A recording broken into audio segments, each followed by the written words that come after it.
Olá, eu sou a jornalista Maia Veloso, convidada pelo Centro Universitário Unicet para mediar um debate e uma conversa, um papo super interessante sobre autismo e neurodesenvolvimento.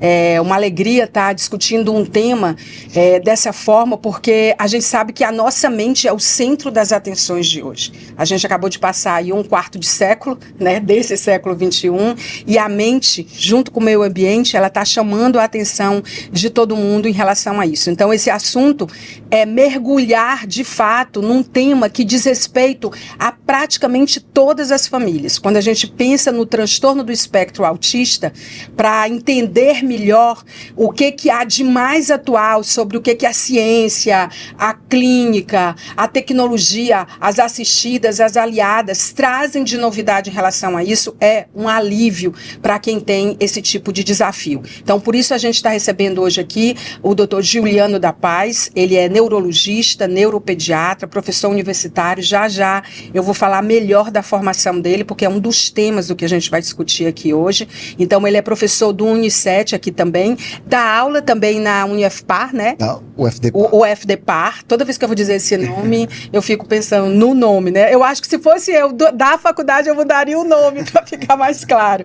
Mas é uma faculdade importante também. Ele é professor aqui no Unicet de neuroanatomia, medicina do sono. A gente não vai abordar esses assuntos porque a gente entende que os outros assuntos são mais, né, importantes e urgentes nesse momento.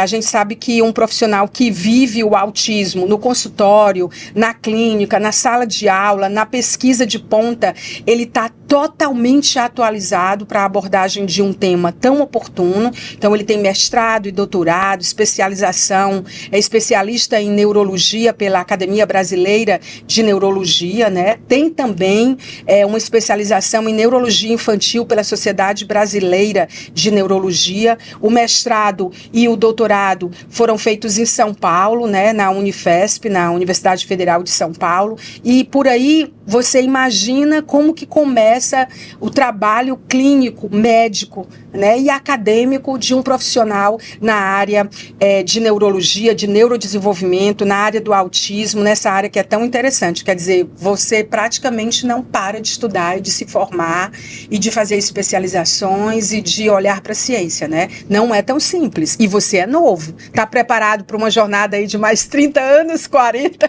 Tem que estar. Bem-vindo. Muito obrigado. É um prazer estar aqui, Maia. Eu agradeço muito o convite. A Unicet sempre me acolheu muito bem. Eu dou aula aqui há vários anos. Eu sinto na minha casa aqui, eu me sinto muito tranquilo. E assim, dentro da formação da neuropediatria, realmente é uma jornada, né? Então a gente, principalmente a gente que é professor universitário, deixa isso bem claro para os alunos, né? De quanto que isso é relevante, de você não abrir mão da formação técnica, né?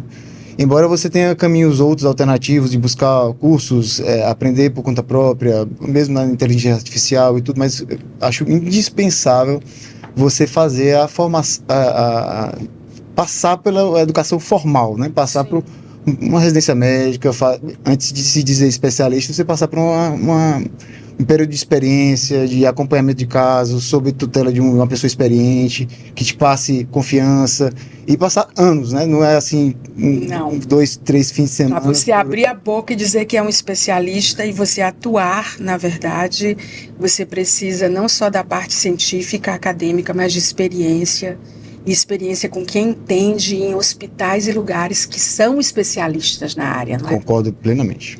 Porque senão a gente fica muito refém, né? Eu escuto muito as pessoas dizerem que perderam muito tempo nessa área de neurologia, na área ligada ao autismo, à medicina do sono, essa área que é aparentemente nova, mas que vem sendo estudada há muito tempo, porque não teve o diagnóstico certo, porque não teve um encaminhamento adequado, ou porque teve um diagnóstico confuso que levou para outra coisa. Como isso dói para quem tem um problema nessa área e como o tempo é ouro nessa área, como em todas as outras, mas nessa especialmente. Então, assim, parabéns, e ainda bem que a gente tem formações hoje que contemplam essa área, né? No Piauí, no Brasil, fora com certeza, né? Porque esse é um tema que vem sendo estudado há muito tempo, não é, doutor Juliano? O autismo ganhou muito evidência dos últimos 20 anos, principalmente, né? Tanto em termos de pesquisa, quanto em termos de assistência mesmo, né? Porque o aumento do número de diagnósticos é cada vez maior, né? Tem acontecido cada vez mais o aumento do número de casos. Sim. E, portanto, consequentemente, as pesquisas avançam em conjunto, né? Em paralelo. Então, é uma área que nos últimos 20 anos explodiu, realmente tem ganhado evidência da ciência e da assistência. E o que comprova, assim, nesse nível do que a gente está discutindo, o que eu falei ainda há pouco, a nossa mente, o nosso cérebro, ele está no centro das atenções. Por isso a importância do neurodesenvolvimento, e a gente vai falar sobre autismo e neurodesenvolvimento nesse podcast de hoje aqui para a Unicet e para o meu canal também, Maia Veloso. Doutor, a gente vive hoje uma espécie de epidemia de diagnóstico. Muita gente fala que teve um boom, por exemplo, de autismo. As pessoas acham que nunca teve tanto diagnóstico na vida. Isso se deve, na sua opinião, por uma maior conscientização, por critérios diagnósticos que são mais amplos, que estão indo já direto ao ponto, por fatores que são ambientais. O que realmente está mudando para essas novas gerações esse diagnóstico? Por que tem tantos casos e por que os especialistas falam que está tendo uma epidemia? Maia, essa é uma pergunta que exige assim, uma trajetória para a gente responder. Por favor. Então, assim, dividindo a pergunta em duas etapas, a primeira etapa seria dizer assim: é fato que os casos, ou melhor dizendo, é fato que o número de diagnósticos de transtorno do espectro autista aumentou? Sim, isso é um fato indiscutível. Não tem, é polêmico, alguns acham que sim, outros que não. Não, isso é um fato, né? A estatística mais relevante é a do Centro de Controle e Prevenção de Doenças americano, que é o CDC. Né? Então, a cada 2 anos, em média, eles liberam uma estatística americana, mas americana ao tamanho do país e de vários estados, assim, com milhões de pessoas, né? Milhões de crianças, daquela mesma faixa etária. E essa estatística do CDC, nos anos 2000, ele revelou um dado de que 1 a cada 150 crianças americanas que entraram nos critérios de inclusão deles lá e tal, eram autistas. Ou seja, 1 a cada 150. Um pouco menos de 1%, né? Essa estatística, de 2 em 2 anos, eles liberam um novo estudo, né? E agora, em 2025, eles liberaram um outro dado que reflete a pesquisa de 2023. Ou seja, eles passam em cerca de 2 anos construindo um artigo, analisando a parte estatística, os vieses, eliminando os fatores confundidores, enfim, e aí libera um artigo, obviamente, robusto, amplo, revista por pares, coisa séria, né? E o dado de 2023, publicado agora em 2025, né, é 1 a cada 31 crianças, ou seja, de 1 a cada 150 foi para 1 a cada 31, um aumento aí de 5 vezes, né, em 20 anos. Esse é o dado mais robusto, mas você vai buscar estatísticas de outros lugares, a China, dos países que fazem pesquisas sérias, todos eles mostram. E mesmo os sérios relevantes, existe sim, talvez uma subnotificação daquilo que não foi alcançado porque não foi diagnosticado. Exato. Eu não sei se no caso da China e dos Estados Unidos, mas do Brasil particularmente. Isso. A estatística brasileira é um pouco mais falha porque assim, nos Estados Unidos, do CDC, é uma coisa muito séria. Eles pegam assim um percentual da população em diversos estados, com crianças, por exemplo, esse de 2023 foram crianças de 8 anos, que nasceram daquele determinado ano, que tinham 8 anos de idade e avaliados clinicamente por especialistas, ou seja, era uma coisa que não tinha como, em teoria, é o padrão ouro de diagnóstico, né? E encontrou esse dado. Então, é um estudo muito sério, muito fidedigno à realidade, né? Claro que vai sempre ter um pouco do que passou, enfim, mas dentro da realidade possível, dentro da ciência, é o que é mais válido, né? No Brasil, não. A gente não tem um estudo assim populacional, né? E tem estimativas. Por exemplo, a gente fez um artigo agora, eu e o meu grupo lá, um aluno de iniciação científica, que fez um levantamento, mas que mostrou que ao longo de uma década, esses dados são levantados pelo Censo escolar. Então, depende da da autorrelato da mãe, né? A mãe vai preencher um questionário, esse questionário é obrigatório, mas ela não é obrigada a dizer a verdade ou citar, né? Sim. Mas e depende que ela tenha passado por uma avaliação e tenham dito que o filho dela é autista, enfim, né? Ou seja, são dados de censo escolar. Não é fidedigno como é o CDC americano, mas é o que nós temos aqui. No CDC eles chegam nas causas? Ou só Pesquisar as causas? Sim. Pesquisam também. E aí mostrou um aumento de 16 vezes em uma década. Claro, autorrelato, claro, Sim. Todos os problemas dos vieses que tem por trás disso, porque dependeria que a mãe autorrelatasse que seu filho é autista e muitas delas não têm acesso, enfim. Mas, de certo modo, reflete que também no Brasil é um fato que também está aumentando. Mas baseado, se você pega só essa estatística americana, é bem razoável você afirmar que os diagnósticos aumentaram. Aí a segunda metade da pergunta é, tudo bem, os diagnósticos aumentaram, isso pode acontecer por um reconhecimento, por uma maior conscientização da população, pelos profissionais de saúde que estão reconhecendo mais, a população está mais atenta aos sinais precoces e tudo mais, e isso pode ter aumentado o reconhecimento, mas não necessariamente significa que os casos aumentaram, você entende? Entendo. Então, uma coisa é você aumentar o número de diagnósticos. Isso pode ser só porque nós estamos sabendo mais, conhecendo mais o autismo, ele está mais em voga. Hoje nós estamos aqui no podcast falando só sobre autismo. Fala sobre isso. E coisa inimaginável há 10, 15 anos atrás, né? Mas os casos, há uma dúvida. Por quê? Porque é muito difícil eliminar esse viés de informação, de subdiagnóstico. Será que os casos estão aumentando mesmo ou foi só o reconhecimento que está aumentando? Essa resposta, ela não existe sobre os casos, se aumentaram mesmo ou não, eliminando esse viés do reconhecimento. Mas, assim, assistindo às palestras de pessoas que só estudam isso, né? Palestrantes internacionais, em congressos, ou meus professores da residência médica, que hoje, né, são as referências, livre docente da Unifesp, etc., conversando com ele, trocando figurinha, na conversa informal. Qual a percepção de nós, especialistas? Assim, que os casos também estão aumentando. Mas eu não posso afirmar isso de maneira categórica, porque carece dessa eliminação desses vieses e tudo. Mas os motivos que estão por trás disso, além do reconhecimento, que isso é óbvio, né? População reconhecendo mais profissionais mais bem formados ou mais bem cientes disso. Isso aumenta o reconhecimento, aumenta o número de diagnósticos, mas para além disso, o que tem contribuído para aumentar talvez os casos também?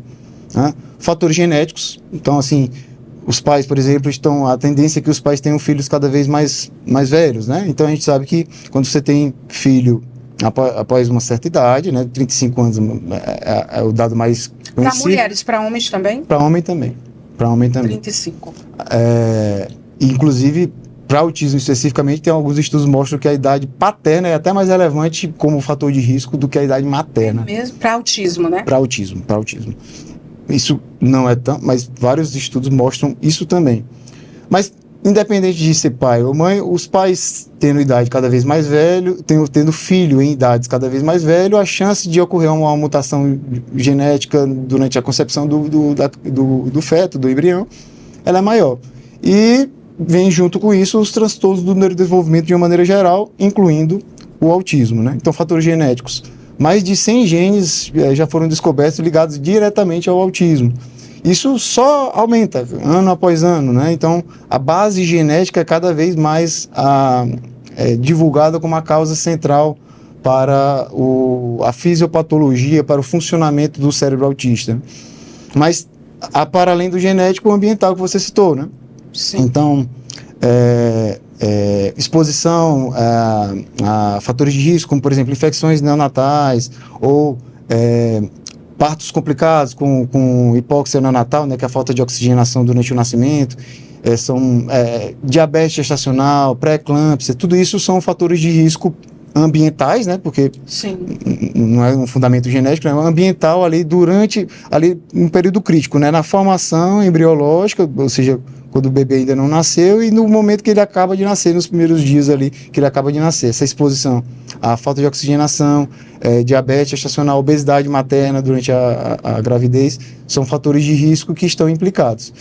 Então, se você for imaginar, fazer um exercício rápido sobre esse tema específico da parte gestacional, a prematuridade é um fator de risco, claro, né? E é claro, graças a Deus que isso acontece, né? A assistência de neonatologistas e tecnologias de saúde, de assistência, estão favorecendo que crianças muito prematuras, graças a Deus, elas estão sobrevivendo e virando crianças, adultos e por aí.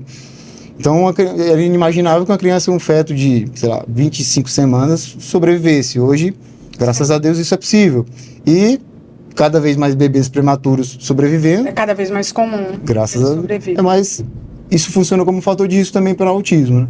Então, são vários fatores, genéticos, ambientais, o reconhecimento da população. Eu citaria esses três como os principais. Agora, nem tudo é autismo, né? A gente estava falando nos bastidores antes sobre a questão do atraso da fala. Quer dizer, se tem tanta coisa hoje disponível para o bem e para o mal, para informar e para desinformar, né? Inclusive na China agora, acho que vocês sabem disso, mas não custa nada lembrar. Os influencers foram proibidos de fazer abordagem que seja científica ou médica ou terapêutica sem a presença de um profissional, porque eles estão influenciando as pessoas a partir do viés deles, né? Sem uma opinião técnica, uma opinião científica, né? Então, assim, tem muita coisa que se lê e que se fala, ou que foi um caso isolado, que vira verdade absoluta.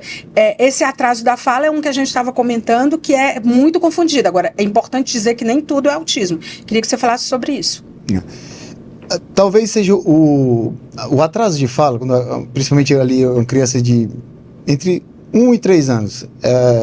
O motivo que mais leva a mãe levar um filho para o consultório com suspeita de autismo é geralmente quando ela percebe um atraso da fala. Esse é um dos sinais mais observados que mais chama a atenção, porque é doloroso para uma mãe, né? Obviamente não vê o seu filho ali estar com um ano e meio, 2 anos e não fala poucas palavras, não fala mamãe, ele não ouve a voz dele direito, fala. O ideal é ele falar o ideal, né? Com as variações até 1 ano. Com 1 ano de idade é esperado que a criança fale pelo menos 1 ou 2 palavras. É tolerável até 1 ano e 3. Mas, assim, 1 ano e 3 tem que falar pelo menos uma palavra inteligível. Claro que não é uma palavra pronunciada, papai, sim, mas papá, mamã, água, né? Falando de um jeito que ela entende. Que seja inteligível, que transmita a comunicação. 1 ou 2 palavras por volta de 1 ano é a média. 1 ano e 3, mais ou menos o tolerável, né? Com 1 ano e meio, um repertório maior, em torno de 20 palavras, na média, sempre falando de média, né? O tratamento é individualizado, mas para a gente instruir a população, a gente tem que falar em média, né? E com 2 anos, um repertório de mais de 200 palavras, juntando palavras para formar frases, né? Esse é o parâmetro que a gente leva em consideração. Então, assim, retomando, né? Pensando em atraso de fala, ele é uma das dores da mãe que mais levam a buscar ajuda em consultório, do neuropediatra principalmente, considerando que esse é um dos sinais que pode levantar a suspeita do autismo ou mesmo o diagnóstico do autismo, né? Mas é importante falar que isso eu acho fundamental de dizer que nem todo atraso de fala ou atraso de linguagem está relacionado ao transtorno do espectro autista, embora esta seja uma característica muito frequente nas crianças com esse diagnóstico. O diagnóstico, ele se faz a partir de que idade? Como que ele é feito em relação ao autismo? O diagnóstico atualmente, à luz da ciência atual do que é validado, ele é feito a partir de uma avaliação clínica por um médico que necessariamente deve ter alguma experiência e formação para isso, mas o diagnóstico é eminentemente clínico, com a aplicação de critérios diagnósticos. Os critérios diagnósticos, a maior parte, assim, a principal fonte dos critérios diagnósticos é o chamado DSM, que é o Manual de Transtornos Mentais, americano, mas cientistas de todo o mundo, né? Que criam os critérios, aí tem os critérios lá do grupo A e do grupo B, e a aplicação daqueles critérios, quando preenche todos eles, se fecha o diagnóstico. Isso então a avaliação é clínica. Pediatra. Mas o pediatra, ele pode identificar e encaminhar. Assim, todo mundo que se sente capaz, assim, o diagnóstico é uma prerrogativa médica. Sim. Todo médico que se sentir capaz, tiver a perícia para isso, o treinamento para isso, ele é capaz, ele pode dar, legalmente pelo CRM, ele pode dar, um médico generalista pode dar. Mas, em geral, o recomendado é que você busque alguém que tenha formação, experiência, para não incorrer em erros, né? E quem geralmente tem essa formação, principalmente em criança, é o neuropediatra ou o psiquiatra infantil. São os dois principais profissionais. Mas, claro, é muito bem-vindo que os pediatras estudem autismo, reconheçam os sinais e que, caso se sintam capazes, também deem o diagnóstico. Isso é possível. Mas, geralmente, o caminho é buscar o neuropediatra ou o psiquiatra infantil. Porque também tem assim o que se chama comumente de marcos de ouro, né? Quais são os sinais de alerta que os pediatras, que são os ligados naturalmente à criança, né? E os pais e as famílias devem estar atentos, mas em relação ao neurodesenvolvimento. Porque assim, o neurodesenvolvimento, ele se ele for acompanhado por um médico a partir desses sinais de alerta, tem muita chance de já ali nos 18 meses, né? Você meio que citou os 18 meses ali, para não deixar passar alguns sinais, né? A criança chegou e os elementos de anamnese, ou seja, a conversa com os pais e a observação clínica do médico, junto a essas duas informações, e você conseguiu preencher os critérios diagnósticos, você dá o diagnóstico. A criança pode ter 11 meses, 10 meses, 1 ano e meio, 2 anos. Mas, em geral, a média se dá ali do diagnóstico, é mais fácil reconhecer os sinais a partir de 1 ano e meio. Então, geralmente, a idade que mais nos procuram com dúvida diagnóstica, dúvida ou suspeita, ou quer um pouco de confirmação, a idade mais procurada atualmente é em torno de 1 ano, 1 ano e meio. Como que ela funciona, essa neuroplasticidade na prática? Assim, como que foi feito o diagnóstico, chegou, está com vocês, né? Está com o neuropediatra. E a partir daí, quais são os encaminhamentos? Porque é um cérebro diferente, né? A formação do cérebro, ela inicialmente se dizia que o cérebro era construído, o neurodesenvolvimento era finalizado até por volta da adolescência, né? Se estimava em 12 anos.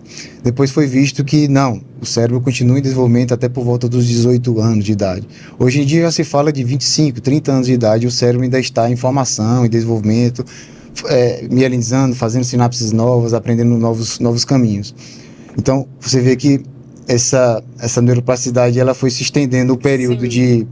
Vai se estender mais, muito provavelmente, de acordo com os contextos. Só que uma coisa é um fato, né? Por mais que o cérebro ainda não esteja completamente desenvolvido ali por volta dos 12 anos, ainda tenha margem, lenha para queimar, ainda tenha formação anatômica e fisiológica para ser construída, o período mais crítico é os 2 anos iniciais, né? Assim, eu incluiria o período gestacional, óbvio, né? Porque o cérebro do bebezinho ali que acontece tudo. O tubo neural já começa a ser formado na 5ª semana de gestação, né? Que é o protótipo do cérebro, né? O tubo neural. Embriologicamente, ele começa na 5ª semana de gestação, ou seja, quando a mulher descobre a gravidez, né? Porque quando você descobre a gravidez, você descobre com 4 semanas, 5 semanas, se estiver muito atento ao seu ciclo menstrual. Né? Se estiver atento. Mas, enfim, o período crítico é ali da gestação e os 2 anos iniciais. Por que isso é o período crítico? Por que se busca tanto esse diagnóstico precoce e, consequentemente, a intervenção precoce? Porque é o período que o cérebro está no pico do seu desenvolvimento, no máximo de informação. O que eu estou incluindo aqui? Da multiplicação dos neurônios, ou seja, o aumento da quantidade de neurônios, a mielinização, que seria a construção de uma barreira que aumenta a velocidade de condução neuronal, né? Isso uma bainha, chama bainha de mielina, né? Uma camada de gordura que recobre o axônio do neurônio, facilitando a condução sináptica, né? Então, ele aumenta a velocidade de condução. Então, a mielinização, a multiplicação dos neurônios, a formação de novas conexões, ou seja, um neurônio está conectado com um, ele vai aprender uma conexão com o outro para criar outro caminho de aprendizado.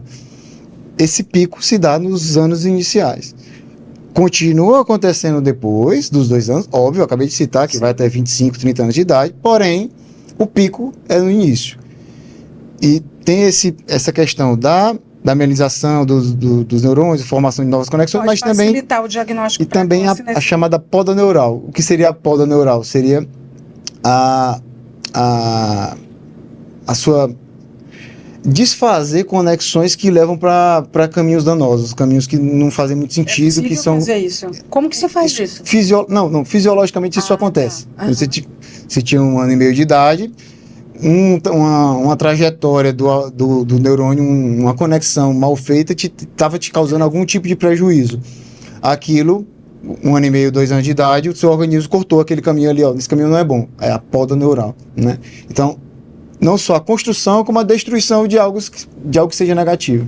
Ela acontece no pico, nos 2 anos iniciais. Então, por que se busca o diagnóstico precoce? Para buscar isso, ó.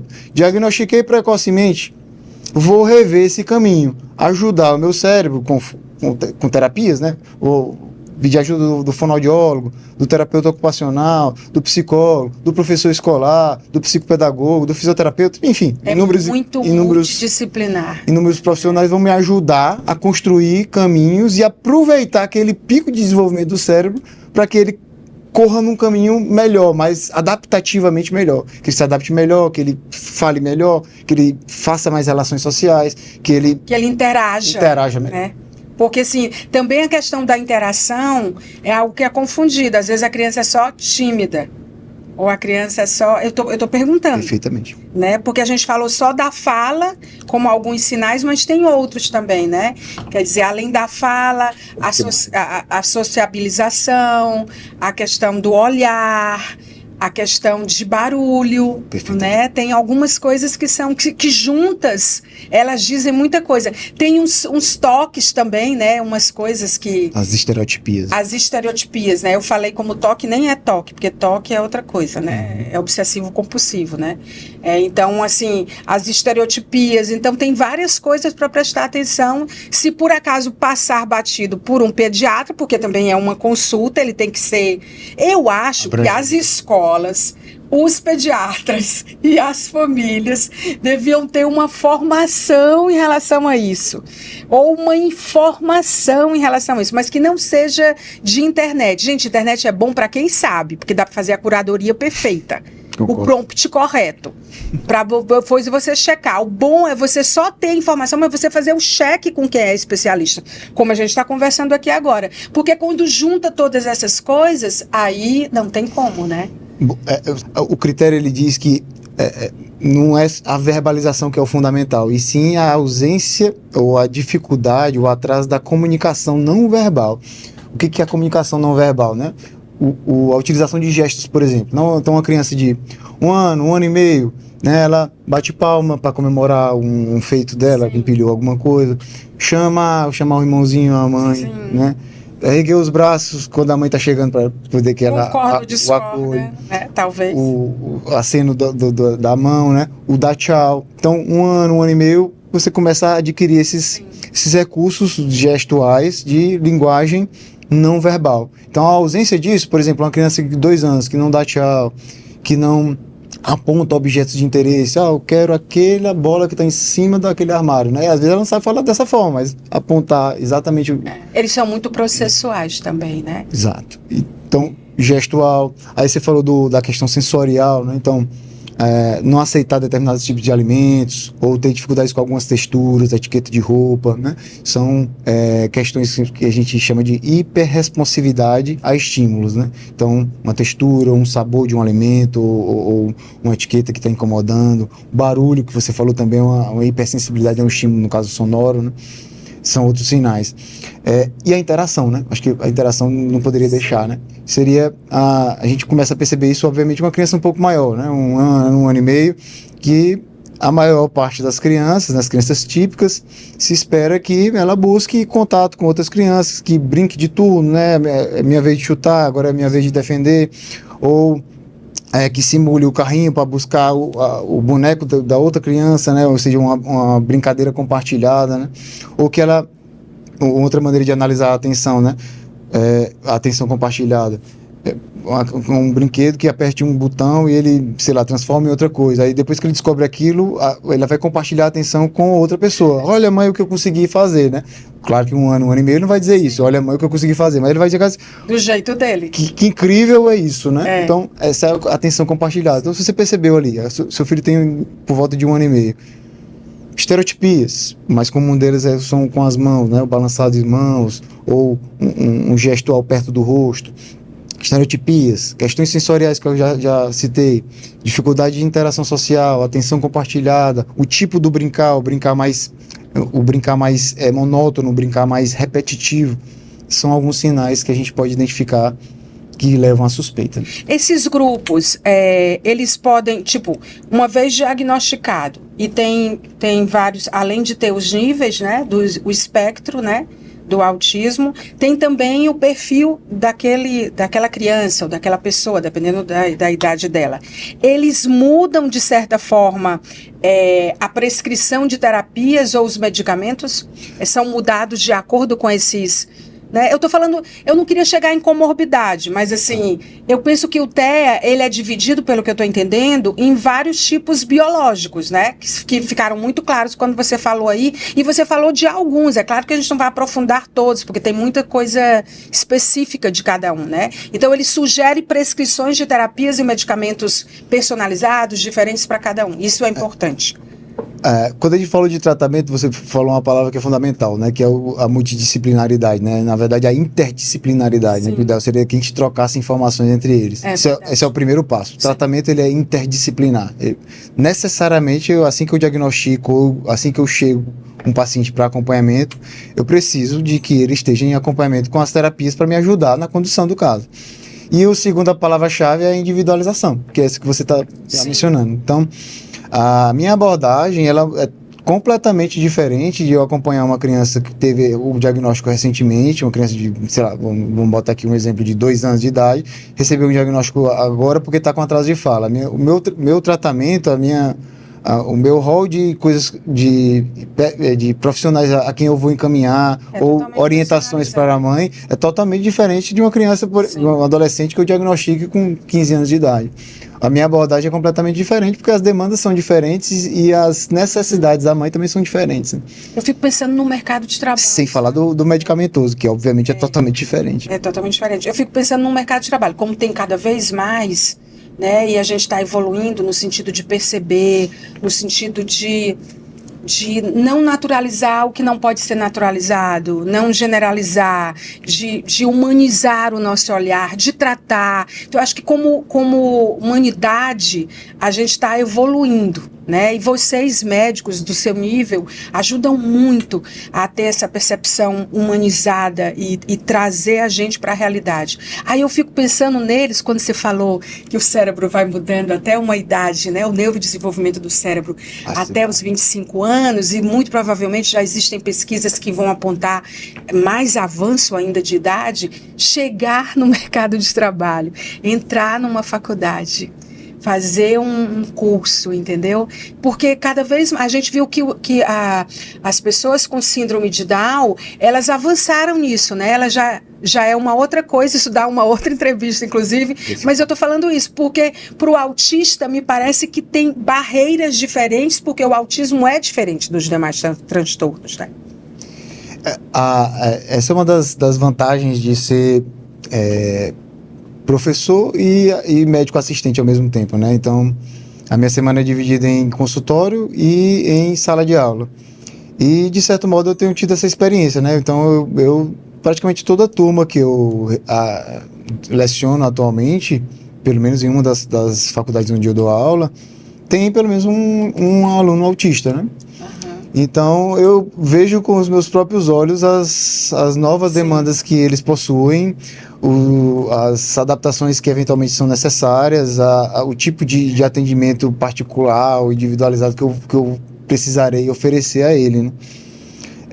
Agora, embora é um fato de que os entraves, as barreiras, os desafios são enormes, isso é inquestionável. Eu sou testemunho ocular disso, porque eu ouço depoimentos de mães diariamente, né? Principalmente mães, no caso que você está citando, né? Mães de adolescentes autistas. Mas, assim, em contrapartida, eu sei que está tudo meio nebuloso, ruim, dificuldades e barreiras.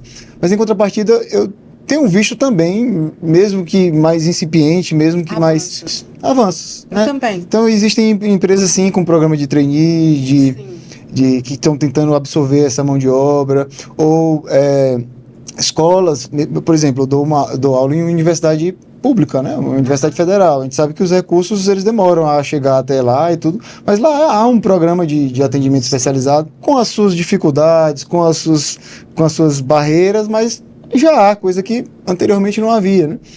A legislação também, né? Serviço de psicologia nas universidades, aqui na Unicef nós temos também, né? Que é incrível, porque psicopedagogia, então a área de tem mudado um pouco. Pois é, eu acho que, por exemplo, eu queria até que você falasse da sua experiência no Unicef, porque a gente percebe que há uma preocupação com humanizar o ensino e a formação e trazer um sentido que seja legítimo e que seja relevante por parte da reitora professora Tânia Sampaio.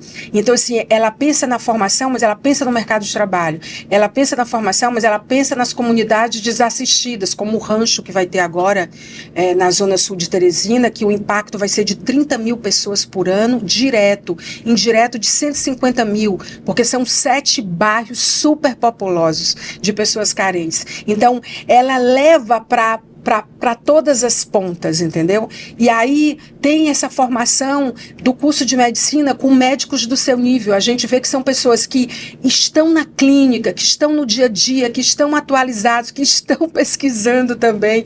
Isso faz uma diferença, né? Como o Unicef ele tem se destacado nesse sentido, né? A olhos nus, assim, é evidente essa mudança realmente da formação ser comprometida com o que é tradicional, que é importante ter, mas com que é inovador também, não é, doutor Juliano? Eu vejo exatamente esses dois lados que você citou, de investir no profissional, no caso dos professores, né, que sejam com formação técnica conforme o figurino, né? Sim. Ralaram, fizeram formação técnica e acadêmica, né? Mestrado, doutorado, são inúmeros os exemplos. A curadoria de professores é excelente. Gigante.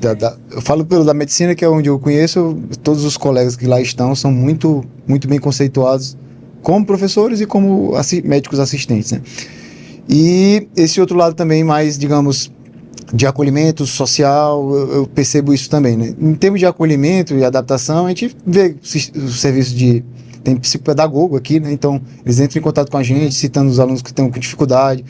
Às vezes nem tem algum transtorno diagnosticado, pelo menos, mas que estão com alguma dificuldade, eles buscam eles individualmente, vê que tipo de dificuldade, conversa com o professor para ver o que pode ser promovido de alteração para, quem sabe, melhorar o desempenho dele, né? O serviço tem monitores, tutores, né? Tem tutoria que... Um acompanhamento permanente, alunos sob a tutela de algum professor mais experiente, mas algum aluno que dedica aquele tempo para... Um aluno que já passou por uma disciplina que dedica aquele tempo a ensinar, a dar dicas, a orientar os alunos menos graduados. Então, acho isso louvável, assim. Sim. E as atividades extensionistas que você citou são inúmeras, né? Então, atendimento à comunidade. São mais de 12 campos de prática, se eu não me engano, já passou de 15. O fato de ter um hospital, né, de não ter a descontinuidade, esse risco com residência, tem várias outras oportunidades. E tem também hospitais privados, como é o caso do São Marcos, um laboratório que tem lá, gigante, coordenado e patrocinado pelo Unicef, né? Os hospitais públicos e privados do município e do estado. As parcerias. Né? As parcerias são realmente gigantes. Não tem como a gente deixar de evidenciar a questão da formação, porque, gente, a gente está falando, por exemplo, no caso de autismo, você ir para um médico que tem competência, que tem experiência, que tem formação, faz uma diferença enorme na sua vida. E, inclusive, que tem contato com outras áreas que são áreas embarcadas, como é o caso de tecnologia que eu queria abordar com você. Quais são hoje as tecnologias embarcadas e assistidas na área de tratamento de autismo e também sobre esses softwares de inteligência artificial que já estão rastreando, fazendo um rastreamento ocular, né? Que ele não é recente, não é novidade, mas que as pessoas sabem pouco sobre ele. Como seria isso? Assim, à luz atual, como é que se diagnostica hoje, discutimos um pouco disso, como é que se diagnostica hoje o transtorno do espectro autista? Aplicando critérios diagnósticos. Obviamente, eu não tenho como aplicar critérios diagnósticos em uma criança de 2 meses. Eu não tenho como avaliar tudo que contempla os critérios diagnósticos numa criança de 2 meses. Então, aplicar rigorosamente os critérios diagnósticos, por mais gabaritado e experiente eu seja, tem que ser uma inteligência artificial. Não farei o pré-diagnóstico. pré-diagnóstico. No caso, que é choro e fala, né? Eu não farei o pré-diagnóstico numa criança de 2 meses, sem nenhum tipo de tecnologia. Mas... ela é um braço, né? Surge o eye tracking, por exemplo, como uma ferramenta a mais para um diagnóstico muito hiper precoce. Como seria isso? Seria você, em crianças muito pequenas, menos de 1 ano de idade, você analisar para onde está voltado o olhar, né? Seria como se eu rastreasse para onde está o meu olhar para você. Eu estou olhando agora no seu olho. Geralmente, quando a gente conversa diretamente com alguém, a pessoa olha no olho, na face e tudo. Se eu fosse um bebezinho de 6 meses e fizesse um eye tracking em mim, o meu eye tracking, e você fosse minha mãe ou minha tia, uma pessoa muito querida, e eu estivesse fixo no seu brinco porque ele está muito brilhoso e não no seu olho, que de uma face de uma pessoa querida, próxima, que está sempre lá, já seria um indício forte de que é o meu social, o meu contato visual detalhista, né? estaria desviado, atípico.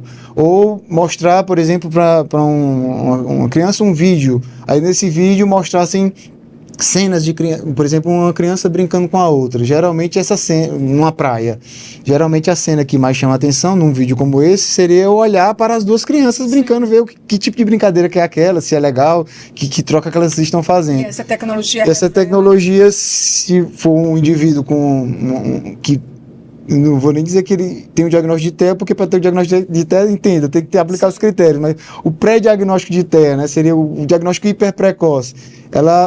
Ele olharia para detalhes específicos daquela cena que não tem nada a ver com a cena principal, que é a criança brincar. Seria olhar pro guarda-sol, olhar pro carrinho o barco que tá lá, não sei onde. Ou o carrinho de sorvete que estava ali parado, né? Então... Isso sem falar do choro, né? Hoje as babás eletrônicas, elas são colocadas nos berços e elas dizem por que o seu bebê está chorando. Elas revelam em relatórios dentro do aplicativo se é porque ele está com fome, se é porque ele está irritado. A máquina é treinada para reconhecer padrões, né? Exatamente.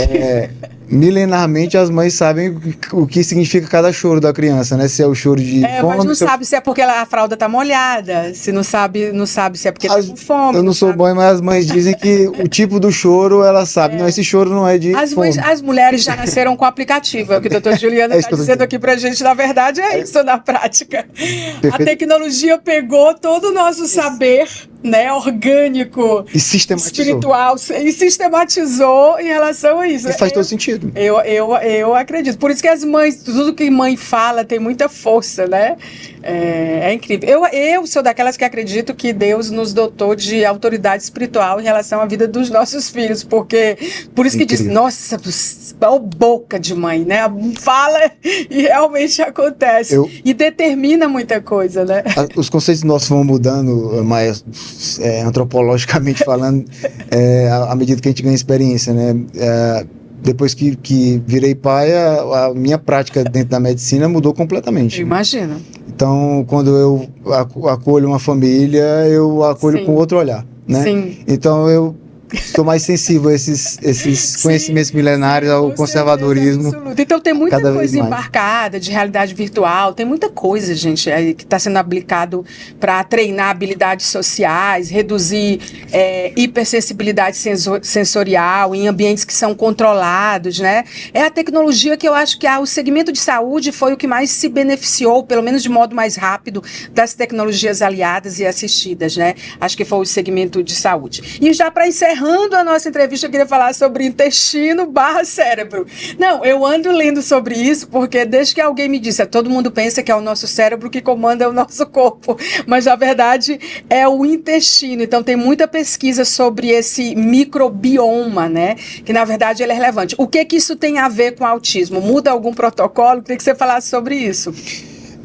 O eixo intestino-cérebro, assim, praticamente todo congresso de neurociência é falado, né? Então, muita pesquisa relacionada à demência, Parkinson e autismo também. Então, é um fato que a microbiota intestinal é diferente das pessoas que têm diagnóstico das que não têm. Assim como vale para o Parkinson, por exemplo, e o Alzheimer também.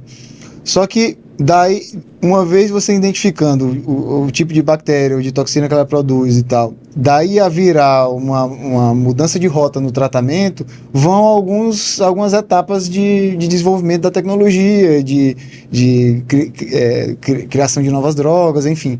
Mas que é um caminho interessante a ser seguido, sim. Cada vez mais pesquisa, sim. Cada vez mais discussão em congressos de atualizações, sim.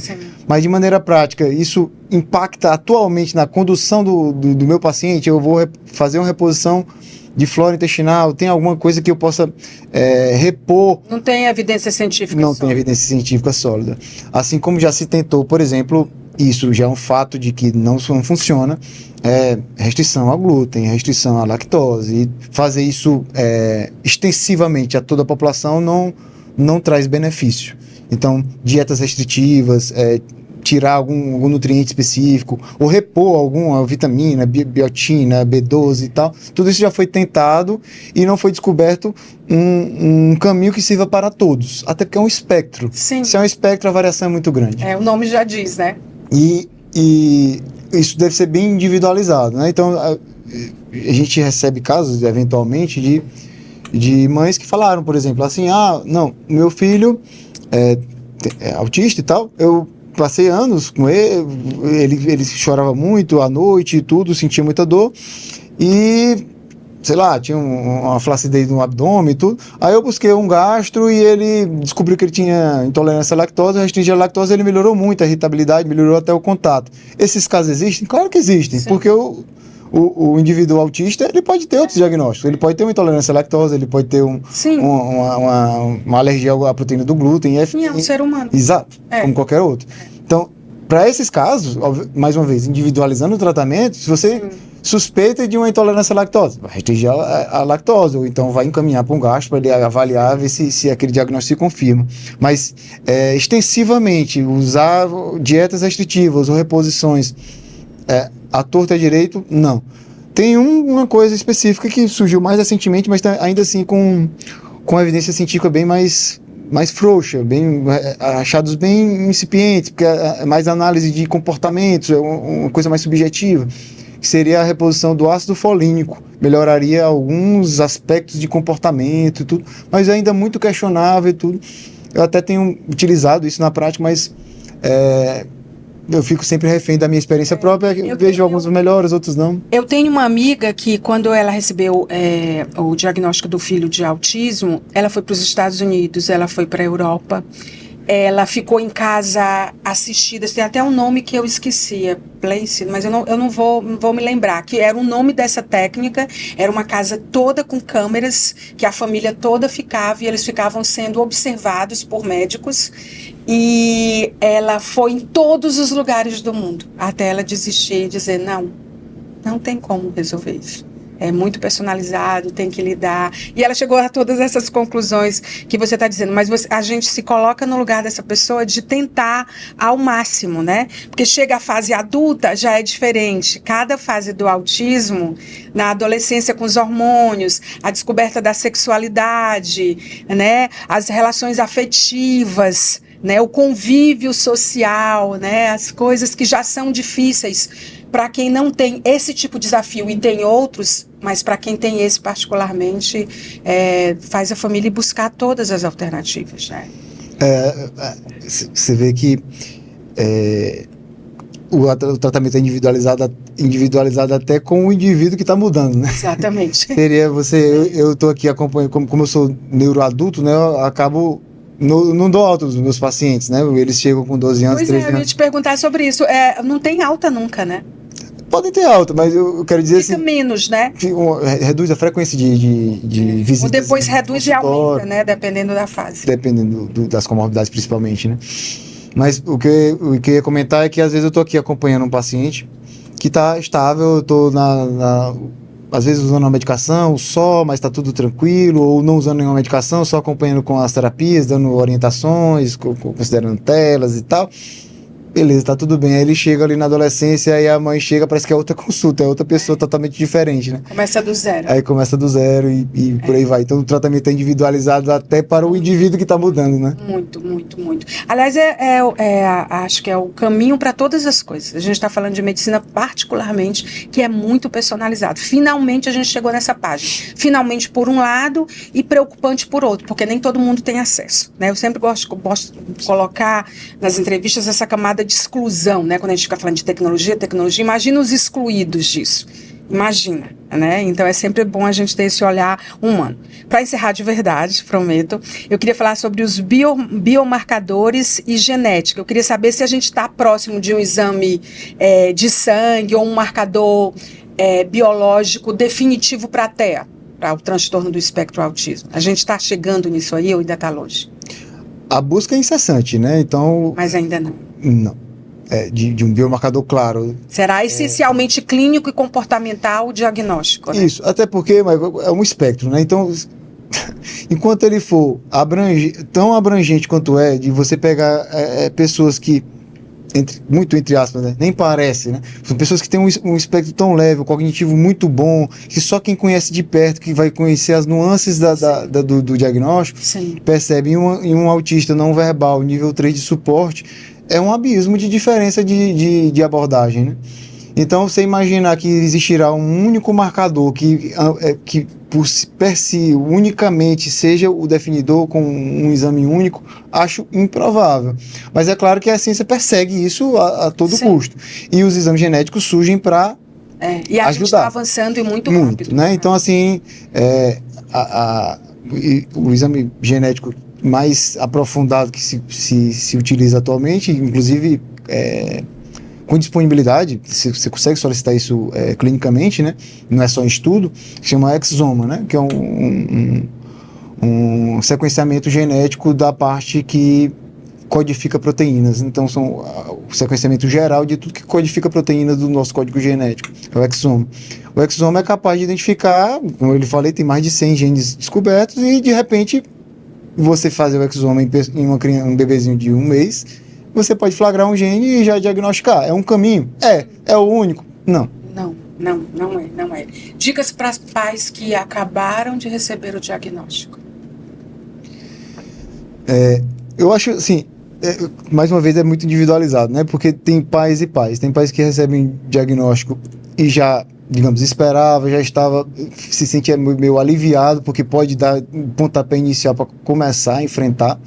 E tem pais que estão numa etapa anterior, que precisam ser conscientizados ainda, enfrentar as dificuldades que existem e tudo mais. Então, assim, para mim, a dica principal em quem recebeu o diagnóstico é não perder tempo.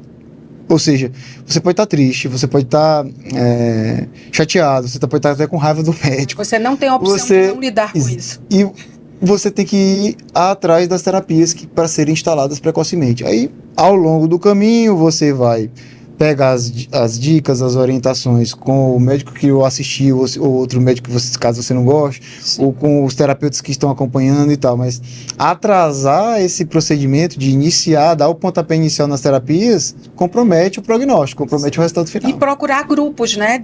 Formar uma rede de apoio de pessoas que já passaram em relação a isso, passaram por isso, ver o que tem do ponto de vista de política pública em relação a isso. Tem várias coisas, eu vou trazer um advogado, eu prometo, que é para a gente falar sobre isso, porque tem vários... eu não usaria a palavra benefício, eu usaria a palavra um pouco de alívio, de apoio, do ponto de vista jurídico, para quem tem filho ou filha autista, né? Então a gente vai abordar isso num outro momento. Para os estudantes de medicina, o céu é o limite. Acho que é isso, né? Sim. Porque a gente olha para a sua formação, nossa, antes fez medicina, que no seu caso foi a Universidade Federal do Piauí, né? Pronto, resolvido na vida. Vai ter que fazer residência e tal. Aí você foi para mestrado em São Paulo, numa Universidade Federal de São Paulo, que é uma referência. Aí foi para São Paulo, fez o mestrado, fez o doutorado, fez especialização e não para de estudar e nem de pesquisar. E nem deve, né? Não só para quem está na área de saúde mental, ou de neurologia, ou de psiquiatria, mas para todas as especialidades, né? Eu vim assistir uma aula sua aqui na Unicef. Vou ficar lá no fundo. Será um Posso prazer. fazer pergunta? Pode, à vontade. Aí você diz, lá vai ser a minha vez, Maia. A gente pode assistir uma aula de medicina do sono, acho que você vai gostar. Você é da aula de medicina do sono aqui, e sono é outro mundo, né? Outro mundo, acho que cabe outro podcast. Agora, sono tem muita coisa assistida já, comprovada, né? Já tem coisas até que estão botando propaganda enquanto você sonha. Tem uns estudos aí, não ria não, porque parece terrível, mas já existe sobre isso, né? Bom, gente, muito obrigada, doutora Juliana. Como a gente aprendeu com você, eu acho que você traz pra gente informação e traz pra gente a certeza de que eu acho que com a informação correta, com o encaminhamento correto, com o diagnóstico ali junto com a família, levando em consideração tudo realmente de ser o personalizado e o individualizado é o caminho realmente. Muito obrigada, eu aprendi muito com você aqui hoje. Eu sou muito apaixonada pela sua área, né? Vivo declarando aqui para os nossos internautas que amo essa área. Se tivesse que começar tudo de novo, eu escolhia a sua área, porque a mente realmente... Como nós não seremos o tempo inteiro neurodesenvolvidos. Eu acho que vai chegar uma hora que a gente está indo no caminho contrário, né? De tanta tela, de tanta tecnologia e tanto desafio. Obrigada pela entrevista. Eu que agradeço, Maia. Para mim é um prazer. Assim, eu gosto muito desse formato. Eu sou consumidor de podcast, então... Eu também. Fazer parte do podcast para mim é uma realização. Então eu gosto bastante. Para mim é um prazer. E falar de autismo, então, nem se fala. E esse foi o nosso podcast. Desta vez, numa collab do Talkcast Preciso com o Unicet Cast e também o Santa Fé Cast. Você pode acessar os nossos canais no YouTube e você ter contato com esses temas que são essenciais. Você sabe que essa é a pegada do Talkcast Preciso e a gente vai continuar nessa. E eu fico muito feliz de receber o convite para falar sobre um tema tão importante que é autismo e neurodesenvolvimento com o Dr. Juliano Paes, que esteve aqui com a gente. Antes de encerrar o nosso podcast, eu queria dar 2 recados. O primeiro é que o vestibular do Unicet para medicina, a prova será no dia 18 de janeiro. E você sabe que o curso de medicina é uma referência do Unicet porque ele tem mais de 12 campos de prática, além de um hospital próprio, com residência, com internato, também com clínica, tem o CISID com mais de 20 especialidades médicas, vai ter o rancho agora na zona sul de Teresina, com impacto de mais de 30 mil pessoas, envolvendo 7 bairros da zona sul da cidade, entre convênios que existem com hospitais da rede pública do município e do estado e também convênios com hospital privado. Então, esse é o jeito de fazer medicina e de formar médicos humanizados com um curso que ao mesmo tempo é tradicional e ao mesmo tempo é inovador. Essa é a Unicet.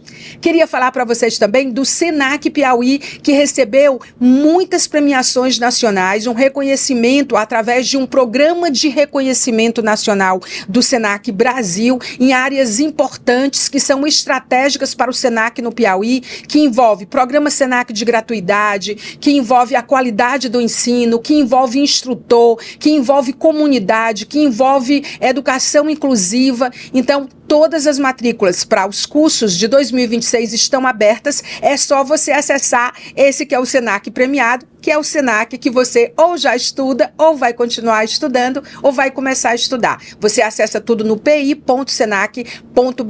Venha ser Senac você também. Eu fico por aqui, você por aí, e a gente se encontra nos nossos canais digitais. Você vai gostar. Até lá!